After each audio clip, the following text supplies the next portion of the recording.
नमस्कार, आप देख रहे हैं हिंदुस्तान मेल न्यूज और आइए रुक करते हैं आज की खबरों की ओर। कमलनाथ के बीजेपी में जाने के अटकलों पर विराम नहीं छोड़ेंगे कांग्रेस। पटवारी अभ्यर्थी कलेक्टर कार्यालय पर पहुंचे। पटवारी भर्ती फर्जी की जांच रिपोर्ट के मामले में किया प्रदर्शन। शिवाजी जयंती पर वाहन रैली का आयोजन धूमधाम से मनाई गई। छत्रपति शिवाजी महाराज की 394वीं जयंती। काम के बहाने बुलाकर करने लगा जबरदस्ती। नाबालिग की मां ने शोर मचाया तो खुला दरवाजा। भाजपा के राष्ट्रीय अधिवेशन में इंदौर मेयर। दिल्ली में आयोजित हुआ अधिवेशन। इंदौर शासन के आदेश के बाद पास आउट पटवारी विद्यार्थियों ने जाहिर की खुशी। विद्यार्थियों ने सरकार और शासन को दिया धन्यवाद। कमलनाथ कांग्रेस छोड़कर बीजेपी में शामिल नहीं होंगे, ये बात उन्होंने मीडिया से बात करते हुए कही। कमलनाथ ने कहा कि क्षेत्र के लोगों का प्रेम, विश्वास और दबाव मुझे मजबूती देता है। इस तरह पिछले कई दिनों में चली आ रही अटकलों पर विराम लग गया है। पिछले कुछ दिनों से मध्य प्रदेश ही नहीं बल्कि देश भर में सियासी गलियारों में यही चर्चाएं थी कि कमलनाथ कांग्रेस का हाथ छोड़ने वाले हैं। उनके साथ नकुलनाथ के भी बीजेपी में जाने की अटकलें जोरों पर थी। कमलनाथ के दिल्ली जाने से इन चर्चाओं को और बल मिला और पत्रकारों ने उनसे ये सवाल किया तो उन्होंने सीधे सीधे मना करने के बजाय कहा कि अगर ऐसी कोई बात हुई तो सबसे पहले मैं आपको सूचित करूंगा।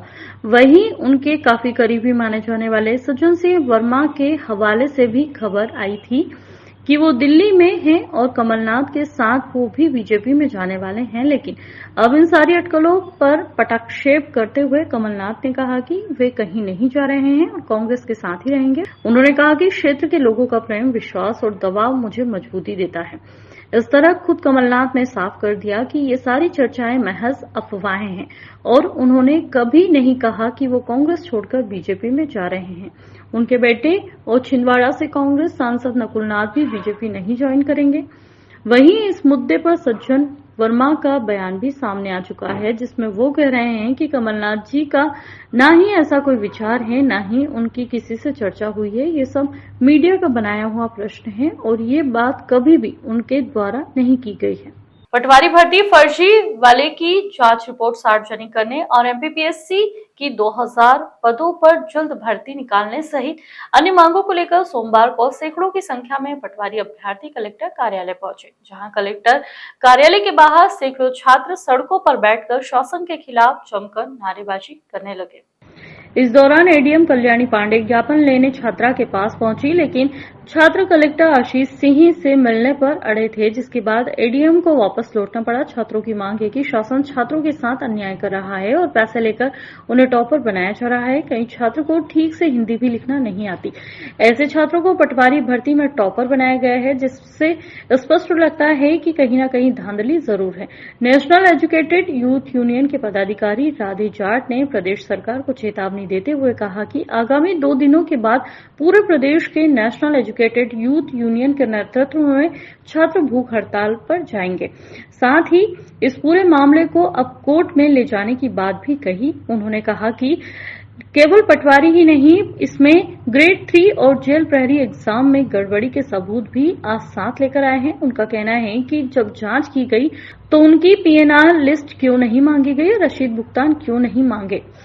अधिकतर टॉपर फोटो पर ही फोटो से तारीख लिखी हुई है, जो एक ही परिवार के कनेक्ट हैं। कई सर्टिफिकेट में सेल्फी लगाई गई है और उसे एडिट किया गया है। यह सब सबूत छात्रों के पास है। सरकार हमसे मांगे, हम उन्हें पूरे देंगे। मध्य प्रदेश में ईमानदारी से जांच हो जाए तो करीब 1000 से अधिक फर्जी पटवारी अभ्यर्थी पकड़े जाएंगे। इसमें जो छात्र है इनके द्वारा मांग रखी गई है पटवारी नियुक्ति के संबंध तत्काल रोकने, सार्वजनिक करने, जो जांच को सार्वजनिक करने, पटवारी परीक्षा के नए सिरे से एसआईटी गठित करने के लिए इनके द्वारा मांग की गई है। और इसके अलावा इन्होंने पीएससी का टाइम बढ़ाने के लिए एवं जो है पदों की संख्या बढ़ाने के लिए ज्ञापन दिया है। ज्ञापन जो है उचित प्लेटफॉर्म पर करते हैं। हाँ, इसका ये है कि हम इनके द्वारा जो मांग है और जो भी है उसको जहाँ पहुँचाना माननीय मुख्यमंत्री जी को संबोधित है, तो शासन स्तर तक हम इसको भेज। फर्जीवाड़ा ये हुआ, आप देखिए कि जो सभी टॉपर अधिकतर तो हिंदी सिग्नेचर है। ये केवल पटवारी की बात नहीं है, जेल प्रहरी के सारे टॉपरों की हिंदी में सिग्नेचर है। उसके बाद आबकारी के सारे टॉपरों की सिग्नेचर हिंदी में है। उसके बाद अगर आप चले जाओगे ग्रेड 3 और सब ग्रुप 4 वाला, उसमें भी सभी टॉपरों के सिग्नेचर हिंदी में। और तो और इन्होंने जो फॉर्म डाला है और फॉर्म के ऊपर अपना फोटो लगाते हैं, उस फोटो में कुछ लोगों ने अपनी सेल्फी लगाई है और कुछ लोगों के फोटो पर सेम डेट डली है, जैसे 18/1/2023, 18/1/2023। तो क्या सरकार ये क्यों नहीं बता पा रही है कि इन्होंने फॉर्म कहां से डाला? कियोस्क सेंटर का पता लगाए कि क्या सभी फर्जी लोग एक ही जगह से फॉर्म भरे हैं। दूसरी बात यह है हमारी कि इनकी CLR शीट सार्वजनिक की जाए। तीसरी बात यह है कि इनका IP एड्रेस चेक किया जाए। चौथी बात यह है उस कॉलेज के ऊपर जांच की जाए। और पांचवी मांग यह है कि उसके सर्वर की जांच की जाए और आने वाले भविष्य में ऐसी घटना नहीं हो, उसके ऊपर सरकार क्या कानून बनाएगी वो भी हमें देखना है। जबकि लोकसभा में कह दिया गया है कि फर्जीवाड़ा जो करेगा उसको 1 करोड़ का जुर्माना और 10 साल की सजा है। छत्रपति शिवाजी महाराज की 394वीं जयंती पूरे देश में धूमधाम से मनाई गई, जहां इंदौर में भी बड़ी वाहन रैली निकाली गई है। दरअसल इंदौर के परदेशीपुरा क्षेत्र स्थित जीजा माता चौराहे से सर्वभाषी मराठी संघ द्वारा भाव वाहन रैली निकाली गई। रैली का नेतृत्व कर रही संघ की अध्यक्ष स्वाति युवराज काशिद ने बताया कि भगवा ध्वज और मराठी परिवेश में महिलाएं इस वाहन रैली में शामिल हुई, तो वहीं वीर शिवाजी का भेष धारण किए कई युवा शिवाजी वाटिका पहुंचे। MYH के समय शिवाजी वाटिका में आज भगवामय माहौल नजर आया। स्वाति युवराज काशिद ने इस दौरान कहा कि छत्रपति वीर शिवाजी की 394वीं जयंती के अवसर पर उनके द्वारा रैली निकालने के साथ ही इस संकल्प लिया गया है कि छत्रपति वीर शिवाजी के कर कमलों पर चलकर वह सदैव हिंदू हित में कार्य करेंगे। जय शिवाजी, जय भवानी, जय शिवाजी। राष्ट्र गौरव और हिंदवी स्वराज्य के संस्थापक छत्रपति शिवाजी महाराज जी की आज 394वीं जयंती है, जो अभी सिर्फ भारत नहीं पूरे विश्व में हर्षोल्लास के साथ मनाई जा रही है। और आज इंदौर का अगर आप वातावरण देख रहे हो तो पूरा भगवामय वातावरण हो गया है। और यहाँ इंदौर में बहुत धूमधाम से ये छत्रपति शिवाजी महाराज की जयंती मनाई जा रही है। आज विशाल वाहन रैली निकाली गई थी, जो राजमाता जिजाऊ माँ साहेब जो उनकी माँ है, उनकी मूर्ति से वहाँ माल्यार्पण करते हुए छत्रपति शिवाजी महाराज वाटिका तक ये विशाल वाहन रैली थी, जिसमें महिलाओं का नेतृत्व, महिला के नेतृत्व में निकाली गई थी, जिसमें बालक भी और युवा आप देख सकते हैं पूरे यहाँ पे आज हर्षोल्लास के साथ आए हैं। मध्य प्रदेश में पटवारी परीक्षा में पास आउट हुए विद्यार्थियों के चेहरे पर आज खुशी निखरती हुई नजर आ रही है। शासन के आदेश के बाद तमाम पास आउट विद्यार्थियों को प्रदेश के विभिन्न जिलों में नियुक्तियां मिलेंगी, जिसको लेकर परीक्षार्थियों ने शासन और सरकार का धन्यवाद दिया है। दरअसल मध्य प्रदेश में पिछले वर्ष आयोजित हुई पटवारी परीक्षा को लेकर परीक्षा के दौरान पूरे प्रदेश में 800 से अधिक परीक्षार्थी पास आउट हुए थे, जिनको नियुक्ति के लिए काफी कड़े संघर्ष से गुजरना पड़ा। परीक्षार्थियों का कहना है कि पास आउट होने के बाद उन्हें नियुक्तियां नहीं मिल रही थी, जिसको लेकर पूरे प्रदेश में भी काफी आंदोलन किया गया। यहाँ तक कि भोपाल में भी धरना प्रदर्शन किया गया था।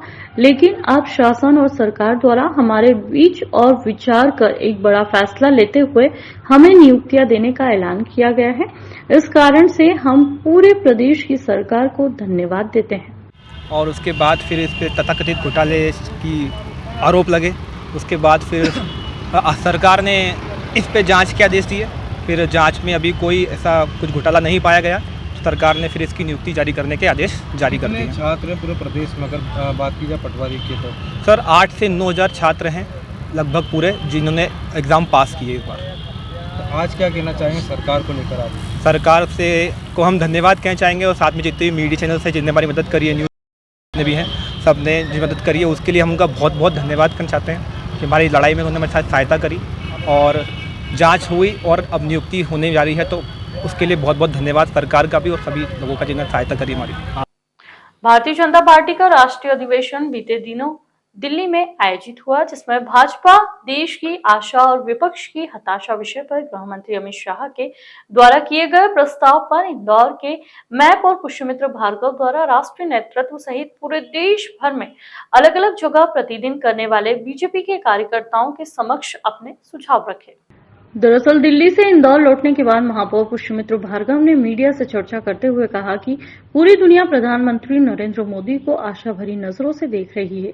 स्वच्छता अभियान में अब देशद्रोही तत्व का सफाया प्रधानमंत्री नरेंद्र मोदी के नेतृत्व में हो रहा है। G20 के माध्यम से पूरी दुनिया में अपनी साख बनाने वाले और दुनिया का नेतृत्व करने वाले भारत के कदम जिस तरीके से दुनिया में बढ़ रहे हैं, मुझे लगता है कि इस प्रस्ताव का जो प्रास्ताविक विषय है वो देश और दुनिया की आशा, इसमें दुनिया शब्द जोड़ा जाए, देश और दुनिया की आशा और विपक्ष की हताशा। दूसरा, देश के यशस्वी प्रधानमंत्री श्री नरेंद्र मोदी जी जब पहली बार देश के प्रधानमंत्री बने और प्रधानमंत्री बनने के शपथ के पहले उन्होंने गंगा घाट पर पूरे देश को यह संकल्प दिलाया था कि हम स्वच्छ भारत करेंगे, हम स्वच्छ भारत मिशन करेंगे। मुझे खुशी है इस बात की कि केवल 9 वर्षों में दुनिया का सबसे बड़ा सर्वेक्षण स्वच्छता को लेकर यदि कहीं होता है तो वो भारत में होता है। एरोड्रोम निवासी 15 साल की एक नाबालिग स्टूडेंट से जबरदस्ती करने का मामला सामने आया है। आरोपी ने छात्रा को काम के बहाने से बुलाया और दरवाजा बंद कर जबरदस्ती करने लगा। छात्रा की मां वहां पहुंची और दरवाजा खुलवाया। बाद में एरोड्रोम पुलिस से शिकायत की। पुलिस ने आरोपी पर पॉक्सो एक्ट की धाराओं में केस दर्ज कर हिरासत में ले लिया है। एरोड्रोम पुलिस के मुताबिक 15 साल की स्टूडेंट की मां की शिकायत पर जयसिंह उर्फ अजय पुत्र गोविंद लोधी पर छेड़छाड़ पॉक्सो एक्ट और अन्य धाराओं में केस दर्ज किया है। पीड़िता की मां ने पुलिस को बताया कि वह शनिवार की शाम को सुंदरकांड के आयोजन में घर से बाहर गई। इस दौरान रात करीब 10 बजे जब वहां घर लौटी तो बेटी को जयसिंह के घर की ओर जाते देखा। बेटी को आवाज लगाई, इतने में जयसिंह ने अंदर से दरवाजा बंद कर लिया। तब मैंने बेटे को वहां बुलाया और दरवाजा खटखटाने लगे। दरवाजा तोड़ने की धमकी दी, तब जाकर जयसिंह ने दरवाजा खोला। जैसे ही बेटी जयसिंह के घर से निकली वह बुरी तरह से घबराई हुई थी। पूछने पर उसने बताया कि जयसिंह ने किसी काम के बहाने घर में बुलाया था। यहां वह जबरदस्ती कपड़े खोलने लगा।